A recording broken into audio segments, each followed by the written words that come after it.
এই রমজান মাসকে সামনে রেখে রমজান সমাগত, মুমিন হৃদয়ে আনন্দের হিল্লোল, সওয়াবের মাস, সওয়াব অর্জনের মাস। এই রমজান মাসকে সামনে রেখে আমরা আল্লাহ তাবারক ওয়া তাআলা কুরআনুল কারীমে যেভাবে বলে দিয়েছেন, ইয়া আইয়ুহাল্লাযীনা আমানু কুতিবা আলাইকুমুস সিয়াম কামা কুতিবা আলাল্লাযীনা মিন ক্বাবলিকুম লাআল্লাকুম তাত্তাকুন। হে ঈমানদারেরা, তোমাদের জন্য রমজানের রোজা ফরজ করে দেওয়া হয়েছে, যেমন করে ফরজ করে দেওয়া হয়েছিল তোমাদের পূর্বের যারা উম্মত সবার উপরে, যত নবীর উম্মত এসেছেন সবার উপরে রমজানের রোজা ফরজ করে দেওয়া হয়েছিল। কেন এই রমজানের রোজা? আল্লাহ তাবারক ওয়া তাআলা আয়াতের ভিতরেই নির্ধারণ করে দিয়েছেন, লাআল্লাকুম তাত্তাকুন, তোমাদের অন্তরে যেন আল্লাহর ভয় পয়দা হয়।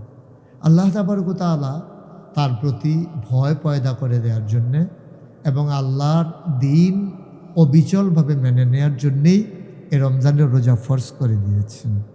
আমাদের দেশে দেখা গেছে এই রমজান আসলে অধিকাংশ মানুষ রমজান থেকে গাফেল হয়ে যায়। সিয়াম সাধনায় আমরা নিজেকে নিবেদিত প্রাণ করে নিতে পারি না, কিন্তু এটা যে আমাদের জন্য কত লাভজনক। চিকিৎসা বিজ্ঞান বলেন, আপনি বর্তমান জমানায় মানুষ নানানভাবে আর্থসামাজিক প্রেক্ষাপট থেকে শুরু করে সকল জায়গায় বিবেচনা করে দেখেছে রমজান মানুষকে পারফেক্ট প্র্যাকটিসিং মুসলিমে পরিণত করে দেওয়ার জন্য রমজানের বিশাল ভূমিকা।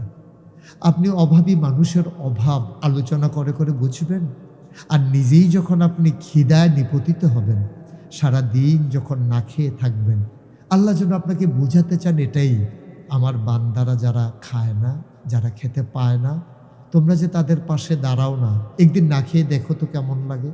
এই অনুভূতি তৈরি করে দেওয়ার জন্যেই আল্লাহ তাবারক ওয়া তাআলা আমাদের উপরে রোজা ফরজ করে নিয়েছেন। আমরা এই সিয়াম সাধনার মাধ্যমে সুবহি সাদেক থেকে শুরু করে ইফতারের মুহূর্ত পর্যন্ত আমরা যখন খিদায় কাতর হয়ে পড়ি, পিপাসায় যখন তৃষ্ণার্ত হয়ে পড়ি, তখন আমরা বুঝতে পারি খিদার জ্বালা কত জ্বালা।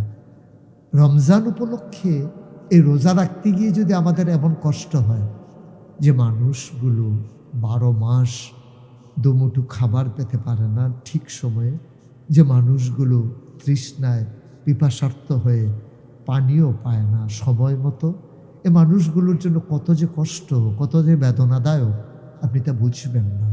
রমজান তা বোঝাতে এসেছে। রমজান যেন আমাদেরকে জানিয়ে দিতে এসেছে, তুমি রোজা রেখে যেমন করে কষ্ট পাও, তোমার পাশের ভাই অভাবী মানুষটা রোজা না রেখে সারাটা বছর দুবেলা না খেতে পেরে তার চাইতে বেশি কষ্ট পায়। সুতরাং এ রমজান যেন আমাদেরকে তাই শিখিয়ে দিচ্ছে, যেমন করে সওয়াবের বার্তা নিয়ে এসেছে। আল্লাহ রসুল সাল্লাল্লাহু আলাইহি সাল্লাম জানিয়ে দিলেন হাদিসে কুদসি, যা সাওমুলি ওয়া আনা আজজি বিহি। আল্লাহ নিজেই জানিয়ে দিয়েছেন রমজান হচ্ছে শুধু আমার জন্য, আর এর বিনিময় স্বয়ং আমি আল্লাহ হয়ে যাব। সুবহানাল্লাহ, এটা বিশাল বড় একটা নিয়ামত, স্বয়ং আল্লাহ আপনার হয়ে যাবেন। এর চাইতে একজন মুমিন জীবনের আর কি চাওয়া থাকতে পারে? এই চাওয়াকে পাওয়ায় পূর্ণতা দেওয়ার জন্য আল্লাহ ঘোষণা দিয়েছেন। আল্লাহ রাসূল সাল্লাল্লাহু আলাইহি ওয়াসাল্লাম বলেছেন, মান সামা রমাদানান ঈমানান ওয়া ইহতিসাবান গুফিরা লাহু মা তাকাদ্দামা মিন যামবি। যে ব্যক্তি ঈমান এবং ইহতিসাবের সাথে রমজানের রোজাগুলো রাখবে, আল্লাহ তার পূর্বের জীবনের সমস্ত গুনাহগুলো আল্লাহ মাফ করে দেবেন। আসুন এই রমজানকে সামনে রেখে আমরা আমাদের করণীয়কে নির্ধারণ করে নিই। আমরা নিজেরা রোজা রাখব, আমাদের অধীনস্থ যারা তাদেরকে আমরা রোজা রাখানোর জন্য প্রচেষ্টা চালাবো।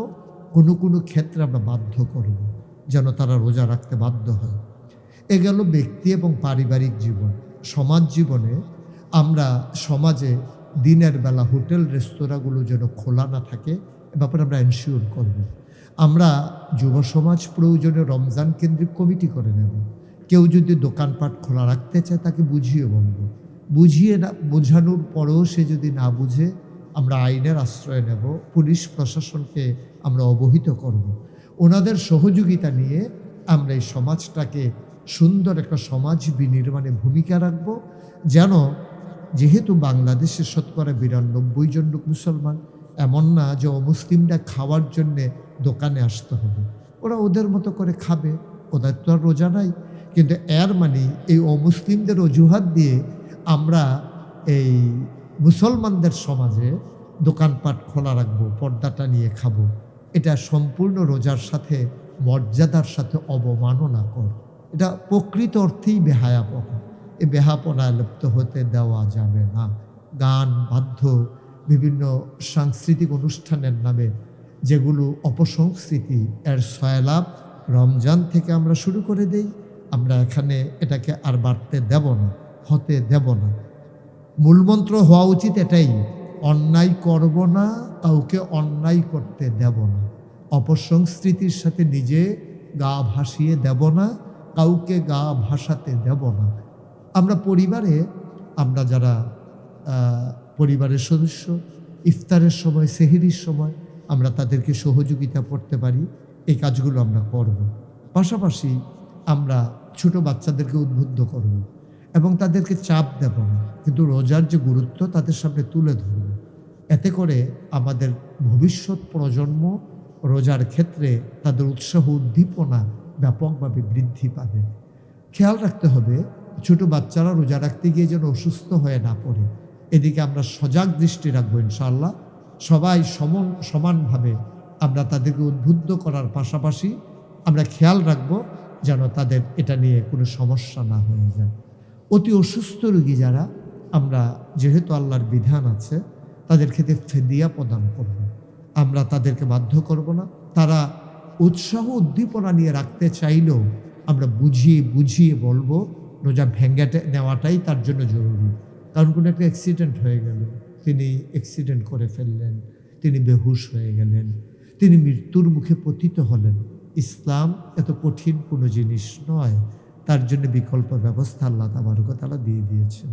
আসুন, নতুন বাংলাদেশে যেমন করে সবাই মিলে রাজনৈতিক নেতৃবৃন্দ একীভূত হয়েছেন, আমরা কাগজে পত্রে নয়, প্রকৃত অর্থেই সোনার বাংলা নির্মাণ করতে চাই। আর এই সময়ে রমজানুল মুবারকের রোজাগুলো মনে হচ্ছে যেন আল্লাহর পক্ষ থেকে শুরুতেই আমাদের জন্য বিশাল এক ট্রেনিংয়ের ব্যবস্থা। আমরা যে কথায় বলেছিলাম সোনার বাংলা তৈরি করব, আমরা কি পারবো? আর পারার জন্যেই আল্লাহ যেন একেবারে সামনাসামনি করে দিয়েছেন এই সিয়াম সাধনাকে। আমরা যদি এখানে সাকসেসফুল হই, আমরা যদি এই রমজানকে কেন্দ্র করে আমাদের নিজেদেরকে প্রস্তুতি নিতে পারি, তাহলে সামনের এক বছরকে আমরা সেই তাকওয়ার ভিত্তিতে, পরহেজগারির ভিত্তিতে আমরা সমাজকে সাজিয়ে নিতে পারবো ইনশাআল্লাহ।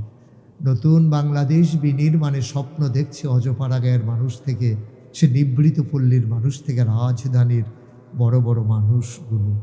এভাবে আর কতদিন? আসুন না ঝেড়ে উঠে দাঁড়াই, আর মোড় ভেঙে আমরা সবাই মিলে জেগে উঠি, জাগিয়ে দিই সবাই মিলে কুল্লুকুম রাইন ওয়া কুল্লুকুম মাসউলুন আন রায়াতিহি। আমরা সবাই রাখাল, আসুন সবাই রাখালের ভূমিকা পালন করি। যেখানে অন্যায় সেখানে আমরা দাঁড়াবো দৃঢ়তার সাথে, অবিচল আস্থা নিয়ে, অটল পাহাড়ের মতো। অন্যায়ের কাছে মাথা নত করবে না বাংলাদেশের মানুষ। এই মূল মন্ত্র নিয়ে রমজানের রোজাগুলো আমাদের মাঝ থেকে বিদায় নেবে। আল্লাহ তাবারক ওয়া তাআলা দীপ্ত শপথ গ্রহণ করে পথ চলায় এগিয়ে যাওয়ার তৌফিক দান করুক। সবার জন্য দোয়া করি, সবার কাছে দোয়া চাই। আসসালামু আলাইকুম ওয়া রাহমাতুল্লাহি ওয়া বারাকাতুহু।